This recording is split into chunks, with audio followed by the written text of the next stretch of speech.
Good morning, dear student. I am Bhola Shankar Singh, your Hindi teacher. Now I will teach you Hindi Kavya Khand.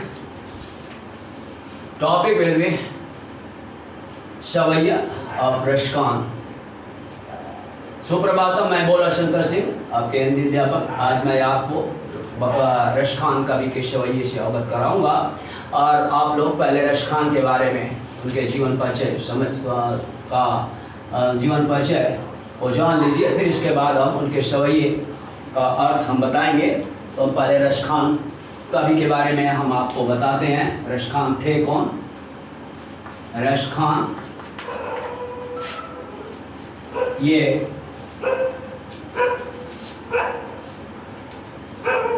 Syed Ibrahim इनके बचपन का नाम था। कवि परिचय। रशखान का जन्म दिल्ली के निकट 1548 ईस्वी में माना जाता है। इनके बचपन का नाम सैयद इब्राहिम था। ये कृष्ण के परम भक्त थे। वैष्णव संत गोस्वामी विठलनाथ से दीक्षित थे और ये कृष्ण के प्रिय व्रत भूमि में आकर रहने लगे। कृष्ण की भक्ति संबंधी कविताएं करने लगे। सन 1628 ईस्वी में इनकी मृत्यु हो गई। तो रशखान कवि के बारे में जीवन बहुत परिचय बहुत ही संक्षिप्त प्राप्त होता है। रचनाएं। रशखान के दो प्रसिद्ध ग्रंथ हैं, सुजान रशखान और प्रेम वाटिका। तो इनकी दो प्रमुख रचनाएं सुजान रशखान और प्रेम वाटिका। साहित्यिक विशेषताएं। रशखान की रचनाएं मुख्यतः कृष्ण को लक्ष्य करके कृष्ण की भक्ति में लिखी गई हैं।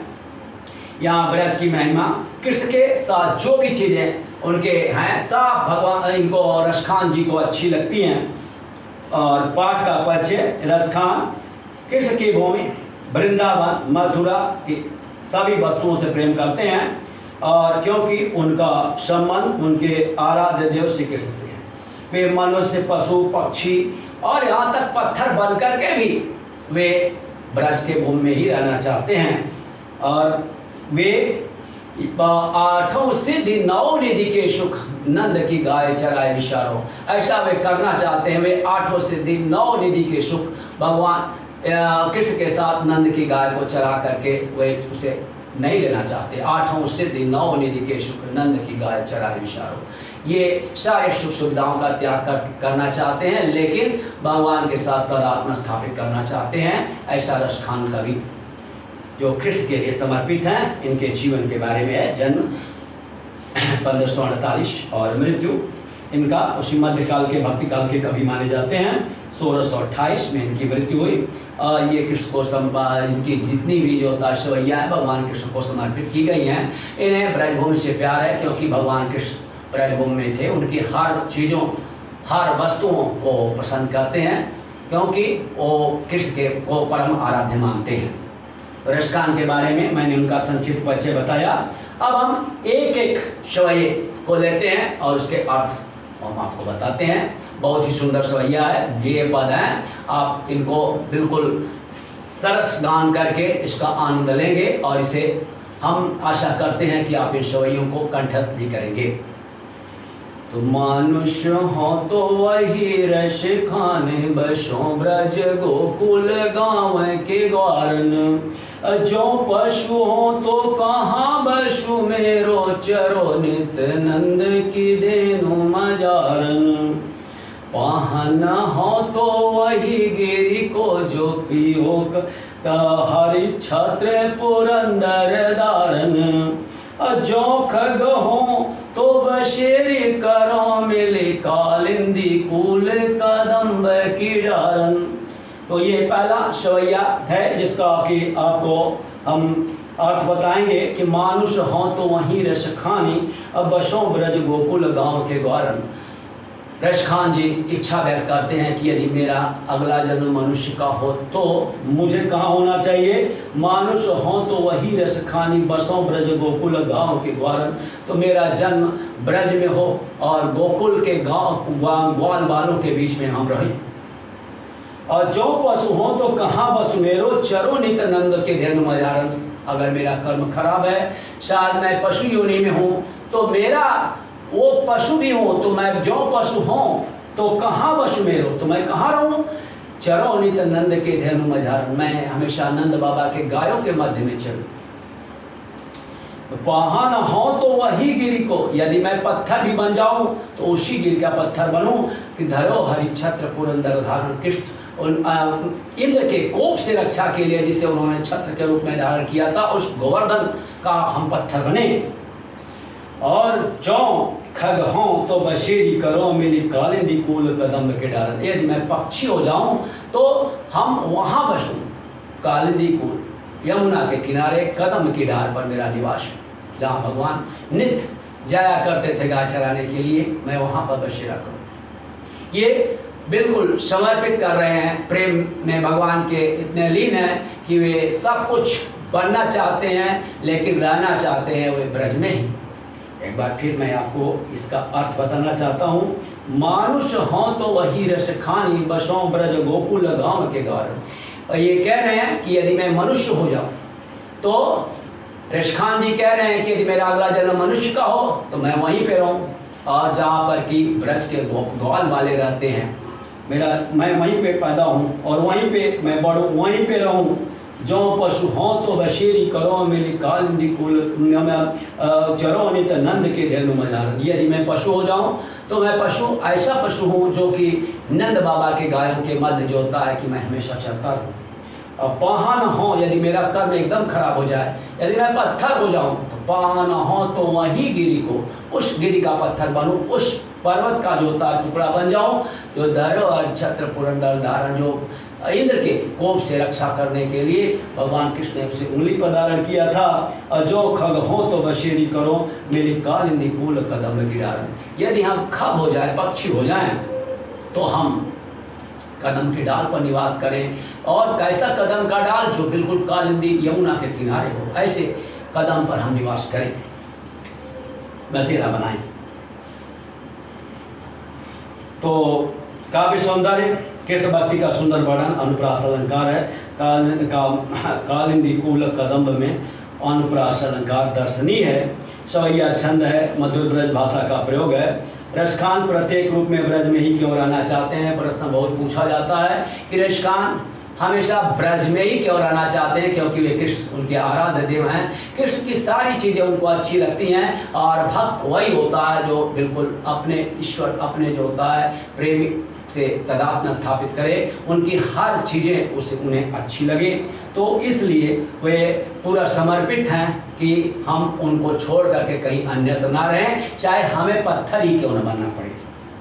कवि ने कहा कि कहाँ वश में रो, कहा कि यदि मुझे नया जन्म मिलता है, यदि प्राणी के रूप में, पदार्थ के रूप में, तो इस पर मेरा नियंत्रण नहीं है। इसलिए कहा कि कहाँ वश में रो, इसमें मेरा वश नहीं है। अगर मैं कुछ भी बन सकता हूँ, इसमें विधाता जो चाहेंगे वही मैं बनूंगा। कवि किस पर्वत का पत्थर बनना चाहता और क्यों? तो कवि ने कहा है कि जो पाहन हो तो वही गिरी को, जो धरो हरि छत्र पुरंदर धारण।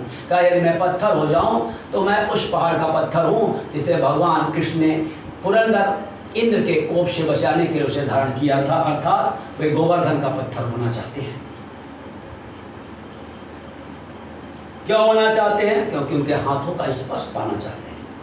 कभी पक्षी के रूप में कदम की डालों पर क्यों रहना चाहता है कि जो खग हो तो बशेरी करो मेरी कालिंदी कूल कदम के डाल। वो उनके भगवान के रूप रस के रूप की माधुरी का रसपान करना चाहता है, उनकी बांसुरी के मधुर ध्वनि को सुनना चाहता है, इसलिए वह कदम की डाल पर पक्षी होकर के निवास करना चाहता है। रूप सौंदर्य का वह पान करना, उनकी बांसुरी को सुनना, उनके लीलाओं को देखने के लिए वह कालिंदी कूल पर निवास करना चाहता है।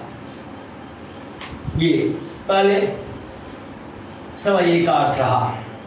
अब दूसरे सवैये की ओर बढ़ते हैं। या लकुटिया कामैया पर राजती हूँ पूरे को तैसी डारो। ये उनके लकुटी और कामरिया पर पूरे तीनों लोकों के राज को छोड़ना चाहते हैं, निछावर करना चाहते हैं रसखान जी। आठों सिद्धि नौ निधि के सुख नंद की गाय चराय विचारों। का यदि हमें नंद की गाय चराना पड़े तो मैं आठों सिद्धि और नौ निधि के सुख को मैं छोड़ सकता हूँ। रस कान कबहुई नया खिनिशो, रस खान कबहुई नया खिनिशो, ब्रज की बन बाग तड़ाग निहारो। कह रहे हैं कि क्या रश खान कह रहे हैं कि कभी इन आंखों से मैं हमेशा ब्रज के वन बाग और तड़ाग को देखता रहूं। वन बाग और जो बाग तड़ाग वो तालाब है उनको हम देखता रहें। कोटि के ये कल दौते के धाम करील की कुंजर ऊपर वारों। ये जो करोड़ों जो होता है कि स्वर्ण महल है, हम उस करील के कुंजर के ऊपर निशावर करते हैं।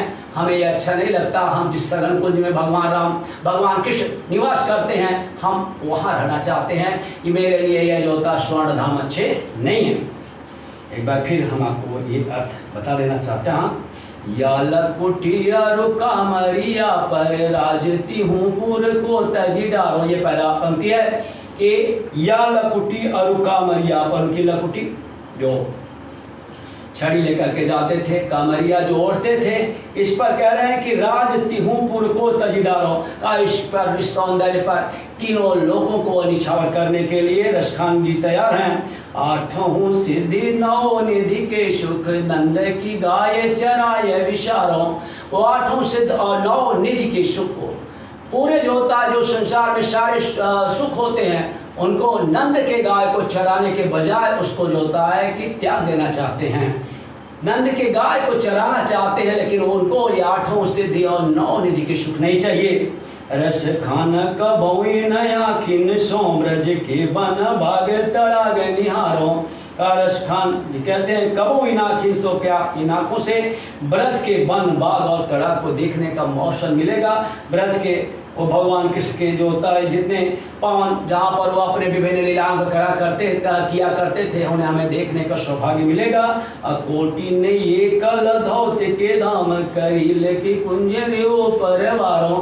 ये करोड़ जो कल धौत स्वर्ण से बने हुए माल हैं, हम उन करील के कुंज के ऊपर जो होता है निछावर करने को तैयार हैं। कुंज झुरमुट तो कहते हैं कृष्ण के प्रति अनन्य प्रेम का चित्रण है, अनुप्रास अलंकार है, ब्रज भाषा है, स्वैया छंद है। ये आठों सिद्ध अरिमा महिमा गरिमा लगिमा ईसत्व वसित्व प्रकाम्य आदि ये जो होता है इस प्रकार से 9 प्रकार की जो होता है सिद्धियाँ हैं। कच्छय कुंद खर्व नील पद्म मकर महापद्म शंकर कुमुद, ये सब 9 निधियाँ हैं और इन सबको ये निछावर करने को तैयार हैं। अर्थग्रहण इसमें ये है कि कंबल और लाठी में ऐसा क्या है कि रस खान उनके लिए तीनों लोग की राह छोड़ने को तैयार हैं। तो ये कंबल और लाठी साधारण कंबल लाठी नहीं है। भगवान कृष्ण ग्वाले बन करके जब गाय चराते थे, उनके साथ रहते थे, तो वे रस खान कृष्ण के भक्त हैं। वे मानते हैं कि उन लाठी और कंबल का लेना सबसे बड़ा सौभाग्य है और उनके सामने तीनों लोग के सुख व्यर्थ है। नंद कौन थे? नंद बाबा, जिनके देख रेख में, जिनके संरक्षण में भगवान कृष्ण बड़े हुए, वही नंद थे। जिनको भगवान के पालन पोषण करने का सौभाग्य नंद और यशोदा को प्राप्त हुआ। यद्यपि भगवान कृष्ण का जन्म तो देवकी से हुआ था, देवकी, लेकिन वे नंद और यशोदा के पुत्र हुए। उनका पालन पोषण करने का सौभाग्य नंद और यशोदा को प्राप्त हुआ, वसुदेव और देवकी को नहीं। इसलिए रस खान उनकी गाय चराने का सुख अन्य बड़े बड़े सुखों से कम क्यों आंकते हैं। उन्हें जब वसुदेव और देवकी का पुत्र हुआ तो उन्हें डर था कंस के 8वां संतान समझकर मार दे। और वे उस समय जब पैदा हुए तो जेल के सारे फाटक खुल गए और वहाँ से वे उन्हें ले करके समय यमुना नदी को पार करके वहाँ पहुँचे वसुदेव जी भगवान नंद के पास। वहाँ से कन्या को उठा लाए और फिर जो होता अपने आप वो जेल के दरवाजे बंद हो गए, पहरेदार जाग गए। अंत में जब कंस ने देखा कि लड़का नहीं लड़की है, फिर वे उसे मारने का प्रयत्न किया तो अष्टभुजी जो होता है देवी वहाँ से उसके हाथ से छिटक कर ये कही कि तुम मुझे क्या मार सकता है, तुम्हें मारने वाला तो ब्रज में पैदा हो गया। ऐसा कहकर वे चले गए। तो ऐसे बड़े भगवान जिनके रस रूप का पान करने के लिए लोग तरसा करते हैं, तो उनके लिए वे जो होता है कि बड़े से बड़े सुख को जो होता है, क्योंकि वह सबसे बड़े आराध्य हैं कि दशरथ पुत्र जन्म सुनिकाना मानव परमानंद समाना। तो उनको जितना आनंद हुआ तो परमानंद के समान नहीं था, लेकिन ईश्वर के साथ जिसका तदात्म्य हो जाता है, जो ईश्वर का साक्षात्कार कर लेता है, उसको जो आनंद की प्राप्ति होती है, उस संसार के किसी सुख में वो आनंद की प्राप्ति नहीं होती है। इसलिए वे बड़े से बड़े 8 सिद्धि 9 निधि कृष्ण को छोड़ने के लिए तैयार हैं। आगे एक और है आपका सवैया, उसका आप देखिए, एक बार उसका हम सस्वर भाषण करते हैं। तो मोर पखा सिर ऊपर राखियों, गुंजे की मारे गए माल गए पैरोंगी, ओढ़ी पीताम्बर लैल कुटी बन गोदन ग्वारन संग फिरोंगी, भावते वही मेरो रस खान, सुते कहे तेरे कहे सब स्वांग करूंगी, लेकिन या मुरली मुरली दर की अधरा न धरी अधरा न धरूंगी। तो गोपियों को मुरली के साथ सौतिया ढा हो गया है, इसलिए वे भगवान कृष्ण से कहती हैं कि मोर पखा सिर ऊपर राखियों, हम लोग मोर के पंखे को सिर के ऊपर रख लेंगी, और गुंजा की माला गले पहनूंगी, हम गुंजा की माला जो आप धारण करते हैं वो हम गले में धारण कर लेंगी, ओढ़ी पीताम्बर लैल कुटी बन गोदन ग्वारन संग परूंगी, पीताम्बर ओढ़ लूंगी, लपटी छड़ी ले लूंगी, और गायों के पीछे पीछे हम लोग वन में घूम लेंगी। भाव तो सोई मेरे रस खान, सो तेरे कहे सब स्वांग करूंगी। मेरे रस खान कृष्ण को जो कुछ भी अच्छा लगता है उनके कहने पर हम सारा नाटक कृष्ण बनकर कर लूंगी, लेकिन या मुरली मुरली धर की अधरा न धरी अधरा न धरूंगी। हम लोग मुरली धर के मुरली को ना तो ओठ पे धारण की है, ना तो भविष्य में हम लोग धारण करेंगे। इसमें अधरा न धरी अधरा न धरूंगी में यमक अलंकार की छठा दर्शनी है। श्री कृष्ण के रूप और स्वरूप का चित्रण जिस गोपियाँ अपनाना चाहती हैं बहुत ही माधुरी गुण से संपन्न है, और मुरली के प्रति ईर्ष्या जलन देखने योग्य है। अनुप्रास और यमक अलंकार इसमें है, ब्रज की भाषा ब्रज है, और सवैया छंद है इसमें। अर्थग्राम सवैये के आधार पर कृष्ण के उस रूप सौंदर्य का वर्णन की जिसे गोपियाँ धारण करना चाहती हैं। कृष्ण भगवान जो थे वे मोर के पंखे को सिर पे धारण करते थे, गुंजा की माला गले में पहनते थे, पीताम्बर ओढ़ते थे, लपटी लेकर के गायों के पीछे गोपना वन में घूमते थे, और जो कुछ भी वह कर सकते थे, जिनके जो भी पसंद था वो सारी जो था स्वांग जो करने के लिए, सारा बनावट रूप बनाने के लिए, सारा जो होता है कि नाटक करने के लिए गोपियाँ तैयार थी, लेकिन एक चीज़ नहीं करना चाहती थी, या मुरली मुरली धर की अधरा न धरी अधरा न धरोगी। और मुरली धर के मुरली को ना तो कभी ओर पे धारण किया ना तो धारण करेंगी, ऐसा उनका विचार है।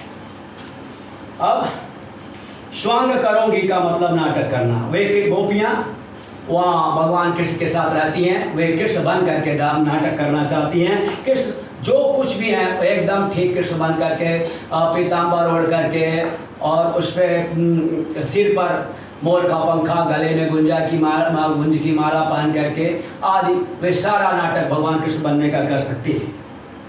कृष्ण का पूरा स्वांग करने वाली गोपियाँ मुरली को क्यों नहीं अपनाना चाहती? उनको मुरली को देख करके बड़ा द्वेष ईर्ष्या होता है, क्योंकि वो मुरली को अपने पास हमेशा रखते हैं। इन लोगों को जब भी मुरली की वादन करते हैं तो उतना ध्यान नहीं देते, इसलिए वे लोग सोचते हैं कि मुरली में क्या मोहनी ऐसा कर दिया कि कृष्ण हमसे जो होता है विरक्त हो जाते हैं, इसलिए वह मुरली को एक जो होता है ईर्ष्या द्वेष डार से अपने पास नहीं रखना चाहती। तो इस सवैये का अर्थ यही है। आगे अंतिम सवैया है, काननी दैया मुरी रही वो जब ही मुरली धुनी मंद बजइए।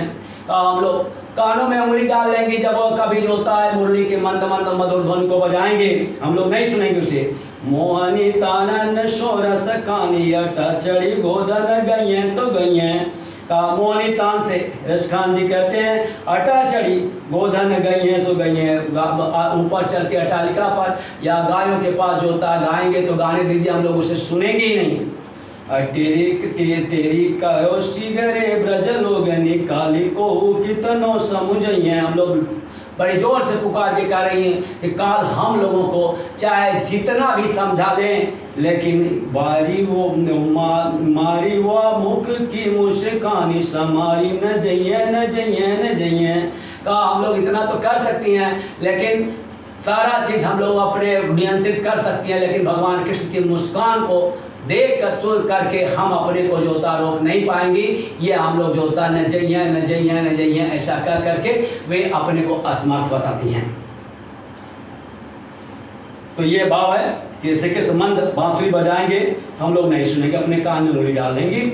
और अटारी पर चढ़कर फागुन का गोधन लोकगीत गाएंगे तो हम लोग नहीं सुनेंगे। सारे ब्रजवासियों को छीक छीक करके कहना चाहती हूँ कि बांसुरी या गोधन की ताने नहीं सुनूंगी, चाहे कोई कुछ भी कर ले, परंतु वह मुख की मुस्कान हम लोगों की संभाले नहीं संभलेगी। अर्थात हम लोग अपने वश में नहीं रहेंगे, नहीं संभाल पाएंगी, जैसा कि वे लोग स्वयं को मानती हैं। तो इसमें अनुप्रास अलंकार है। गोधन गई हैं तो गई हैं, कालिंदी को कितनों समझे हैं, मुख की मुस्कानी। तो इस सब में जो होता है माई की कथन में व्यवस्था प्रकट होती है। न जइया अवश्यम भावी परिणाम को प्रदर्शित करता है। तो ये भाषा ब्रज है और इसमें सवैया छंद है। ये अंतिम आपका ये सवैया समाप्त होता है। ब्रजभूमि के प्रति कवि का प्रेम किस रूप में अभिव्यक्त होता है?